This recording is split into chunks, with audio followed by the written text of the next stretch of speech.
Magandang araw po. Ngayon naman nandito tayo sa taniman. Nagpo-proning po si Caviteño farmer. Ayan po. Ganyan po yung ginagawa niya. Nakita nyo na kinukuha niya lahat ng mga suloy, yung mga bagong tubo para gumanda yung halaman. Kasi po pag masyadong malago, yan ay hindi rin maganda. Ayan.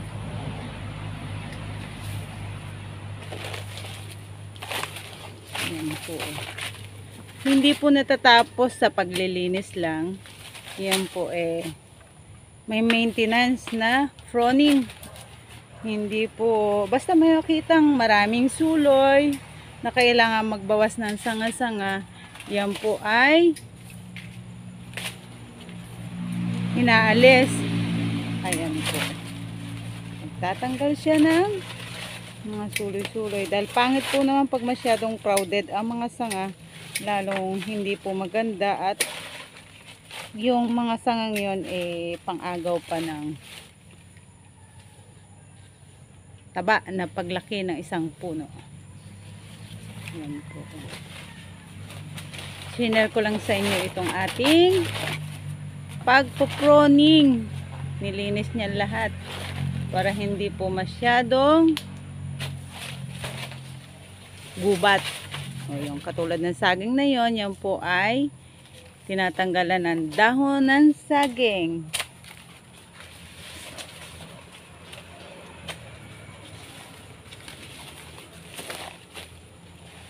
Yan. Meron tayo dito puno ng antipolo. Yan po ay ginagamit na pag matured na, yan po ay ginagamit na pangbalangkas ng bahay. Yan po ay matibay. Yan. Maganda naman yung ano niya, kaya palalaki natin. Tama-tama. Pag may nagpagawa ng bahay na isang anak, yan ay naka-ready na. Ito po yung ating mga tanim na proning na, naalisan na ng katulad nun, tinanggal na niya dahil pangit ang dahon. Tapos iniipon po yan yung mga pinoproning, hinahaya na lang sa baba dahil patabarin po yan. Mangunguha tayo ng manunungkit tayo ng guyabano. Ha? Sasambutin ko? Paano ko sasambutin? Nagbibideo ako. Wait na. Dali lang. Paano? Dali, hindi ko. Ako kaya ang manungkit. Ako ang susungkit, ikaw ang sumambot, sumalo. Habang hawak ko ang pinatay na niya talaga yun. Ayun na.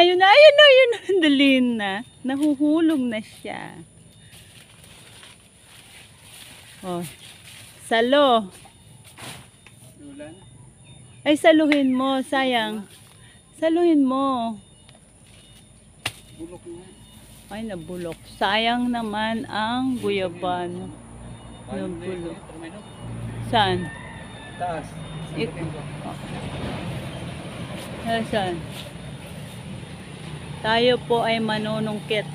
Nakita niyo ho ba? Ito? Yan? Parang mali. Mag-harvest tayo ng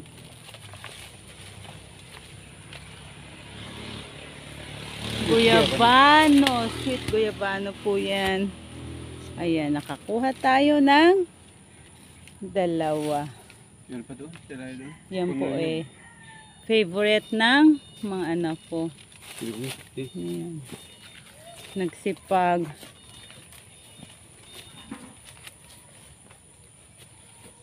Gulangan na yung ating mga paminta. Tama-tama po yan next year. Yan ay ating pangunguhanin. Ayan po. Yung kakao na yun.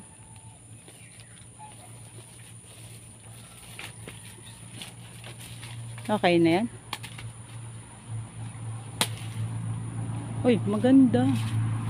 Tingnan mo nga kung maganda. Ay, tapon na lang doon. Hindi pa yan. Pwede na yan, hinog na yan. Ay, okay. Tapon na lang. Ayan po, nag-harvest tayo ng kakao.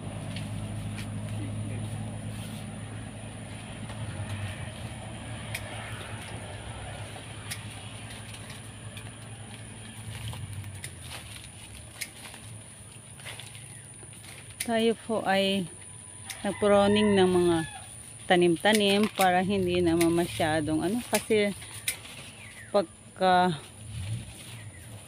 lagay natin ng fertilizer, sumobra po ng lago yung ating mga tanim. Yan.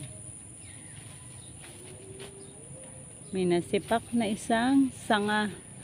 Itong ating langka na to, napakadaming babagan.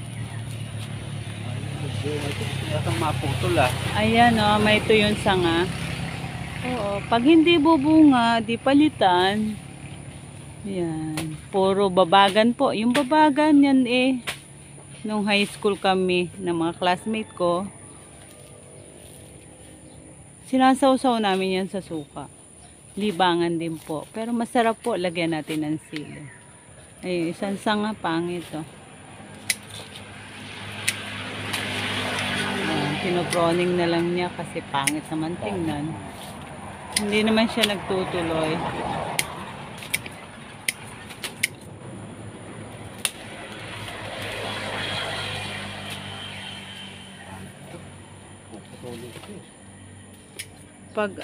Pag hindi bumunga, putulin natin at lagyan natin ng lansones, no? Lansones, ayan, tatanggalin medyo na to yung sanga. Pangit yun nasa taas.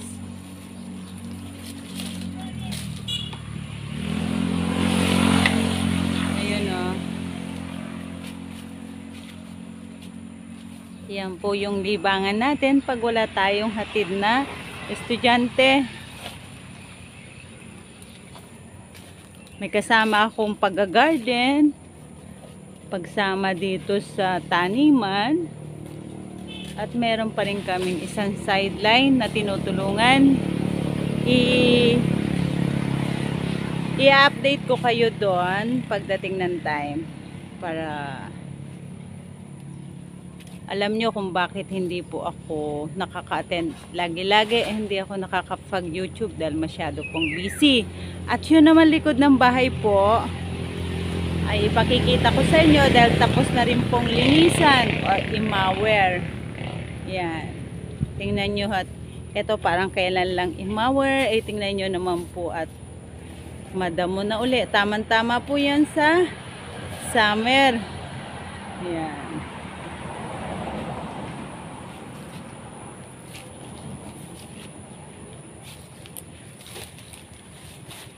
Yan. Ang dami pong tanim dito. Yung mga rambutan. Sabi ko nga sa inyo, ang tanim nating rambutan ay napakadami. Kinalit natin sa buong taniman. Meron tayo sa tabi ng daan na 10 puno. Tapos dito sa loob na ito, marami din po. At yun po ay nagsisipag bungahan ng lahat. Na kahit hindi pa masyadong malaki ang puno. Katulad po nito, nakita nyo at hindi ganong kalaki, yan po ay bumunga na rin. Hindi po namin nasa nga sa kakao, sa guyabano. Kailangan po ay marami tayong tanim na rambutan at lansones. Yan, ito, katulad po nito. Hindi lang po yung 10 yon dahil ang tanim po natin ay mahigit 100 na pong rambutan. Hanggang dun sa tagilid, sa likod ng bahay, dito sa Ilaya. Yan po'y kinalat natin, na kahit sabi mo may kape, may suhang Davao, may sweet guyabano, langka. iba't ibang uri ng prutas. Ayan po, katulad nito, meron dito, tapos doon. Ayun, rambutan pa rin po ito. Ayan, rambutan.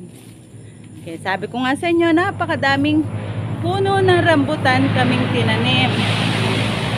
Ayan po, ang variety po niyan ay kutkutin at sweet rambutan. Ayan.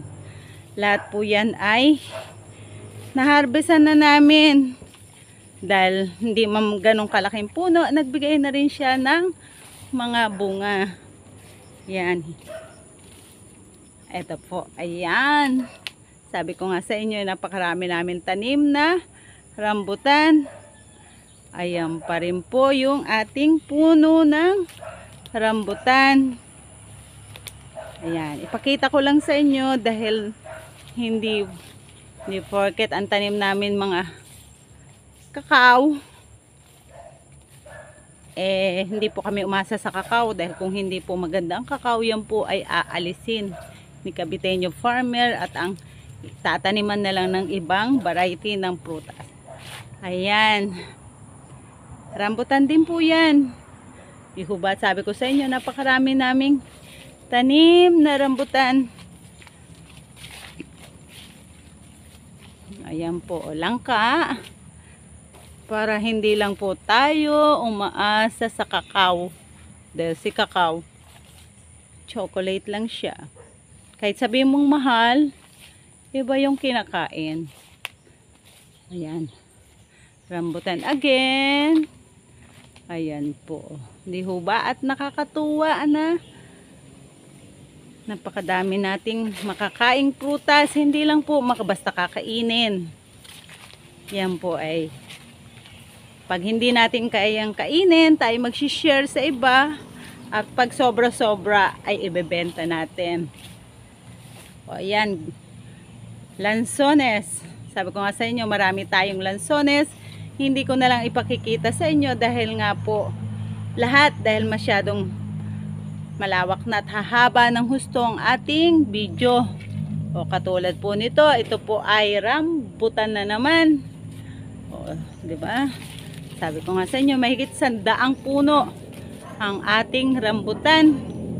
O ayan, rambutan again. Dahil ang mga anak ko ay mahilig sa rambutan, bumunga na po lahat yan. Kaya nakakatuwa po na mamasyal sa lugar na to, lalo na ng mga katulad namin na kami ang nagtanim.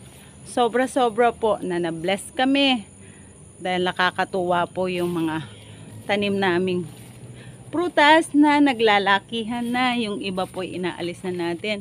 O ayan po, ang dami nating suhang, dabaw. Ayan po, naglakihan na siya. Di ho ba sabi ko sa inyo, napakarami nating tanim. Ayan. Ito yung ating mga lansones. Isiningit natin siya. Ayan. Kailangan po tayo may lansones kasi paborito yan ng mga anak ko. Marami rin po yung lansones na yan. O yan po, oh. Katunayan na nakapag-proning na si Caviteño Farmer sa lugar na to. Kasi kailangan po laging napoproning. Yan po. Minsan po ang pagpaproning niya ay once a month. Lansones. Yan, sweet guayabano. Ayan naman po ang ating isang rambutan again. Sabi ko nga sa inyo, napakadami namin tanim na rambutan. Yan po ay binili namin. Ako lang ang naghakot niyan. Si Caviteño Farmer ang naghukay at ako rin po ang naglubog niyan. Ibig sabihin ako ang nagtanim, nilagyan natin, pinapo natin sa fertilizer para mabilis lumaki. O ito po, oh, rambutan de. Yan po ay lahat po na rambutan natin ay nagsipagbungahan na at nakainan po natin. Hindi man ganun karami. Yan po ay natikman nating lahat na. Oh, rambutan na naman. Sabi ko nga sa inyo, tayo maraming tanim na rambutan. Ayan naman po yung tanim nating longgan. Hindi man ganun kalaki, hindi natin mamalayan yan ay lalaki na. Katulad po na rambutan na to, ito po ay grafting, pero natanggal ang grafting, hindi na grafting. Kaya papalitan po natin ng lansones. O ayan po yung ating rambutan. Pero pa po dun sa tabi ng daan, pag na road widening, makikita yung lahat ng tanim ng rambutan dire-diretso. Na marami, sunod-sunod siya. Ito naman po, another lansones. Ayan. Kahit po sa tagilid, may tanim tayo mga mangga na grafting, lansones, rambutan, durian. At tayo nga po sa isang taon ay magdadagdag ng tanim na lansones. Ere pa po yung rambutan. Pinakita ko lang sa inyo ang puno ng rambutan dito sa side na to. Pero hindi lahat po ng puno ng rambutan ay pinakita ko. Ayan po yung langka, pinroning din. Para gumanda. Kasi yung once na hindi natin na proning, naagawan pa. Yung ibang sanga, doon pumupunta yung sustansya. Ayan po. Kaya nakakatuwa po. Tingnan, kukunin natin yung ating guyabano. Nanguha raw siya ng guyabano dito. Uy, sayang naman yung ating guyabano. Nahulog lang siya. Ayan po. Oh. Yan pong buto nito, pwede nating itanim. Yan. Pag may time tayo, kukunin ko at itatanim ko yung buto. Ito yung na-harvest niyang guyabano. Kukunin natin. Meron ding maliit na saging. Kaya lang parang hindi ko kayang dalahin. Yan po. Yan. Nandun pa yung ibang guyabano sa side na yon. Mamaya ko na lang siya kukunin kasi tayo ay nagbibideo. Mahirap pong dalahin. Tayo pupunta kay Caviteño Farmer. O yan. Sabi ko nga sa inyo, ayun ang daan. Ito yung rambutan. From dun sa Ilaya hanggang dito, yan po ay sunod-sunod na rambutan. Ayan. 10 po yan hanggang dito. Hanggang dito po. 10 na rambutan. Ayan po. Kahit maliit na puno yan ay nagsipagbungahan na. Pero po dyan may mga rambutan pa po dito.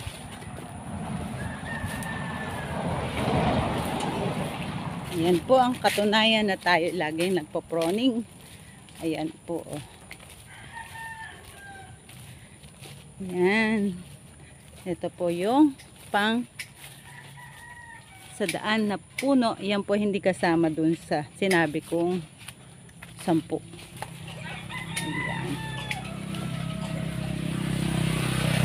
Ba't nakakatuwang pagmasdan na ang daming nating tanim. Ayan. Ayun po yung aswete. Ayan. Meron din po. Yan po ipinapatay na natin. Pero tubo rin siya ng tubo. Libre, pangkulay ng pagkain. Ayan po si Caviteño Farmers. Ito po ay lansones. Malaki na, parang kailan lang nating tinanim. Ito ay masyado ng malaki. O, ayan po siya. Oh.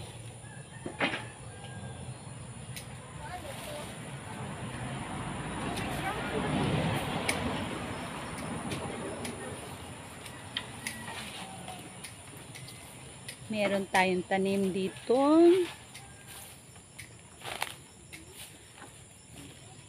Balingbing.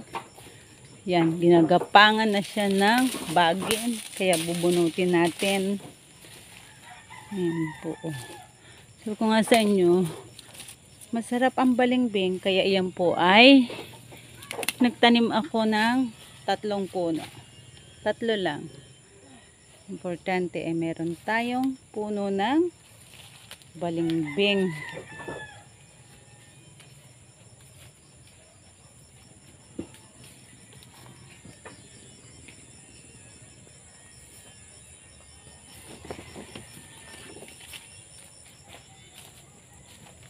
Ito po yung ating isang longgan. Ayan po. Ayan. 4 na longgan po yung tinanim natin para tigda-dalawa yung magkapatid. Yun po ay hindi pa nating natapos ilinisin. Yan po ay isusunod natin once na nagmower tayo na ilayan ng bahay natin. Kasi nandun po yung bahay natin banda doon. At sa sobrang busy po ay hindi pa tayo nakatapos maglinis. Sa susunod po, ipakikita ko sa inyo yung taniman ni Maribel Catalan. At yun po ang susunod naming lilinisan para tamang-tama po sa magpapasko ayun ay malinis at pwedeng pasyalan ng may-ari. Yan po. Ito po yung longgan din. Yan, sabi ko nga sa inyo, 4 na puno ng longgan, tigda-dalawa yung magkapatid. Yan. Shinare ko lang sa inyo yung pagpa-froning ni Caviteño Farmers dahil yan po ay hindi natatapos sa paglilinis. Pagpa-fertilize yan po ay lagi-lagi nating pinoproning ang mga tanim para mas mabilis bumunga at lumaki. Kasama na rin po yung pagtatanggal ng mga dahon-dahon at pangunguha or pag-harvest ng mga pwede nang i-harvest na prutas. Yan. Muli, hanggang dito na lang po ang ating vlog. Maraming salamat po sa patuloy na suporta nyo kay Caviteño Farmer. Shoutout po sa lahat ng mga viewers, sa subscriber. Babawi na lang po kami sa susunod. Once na natapos na po yung tao nating tinutulungan. Maraming salamat po. Mabuhay po kayo. God bless po. Bye-bye.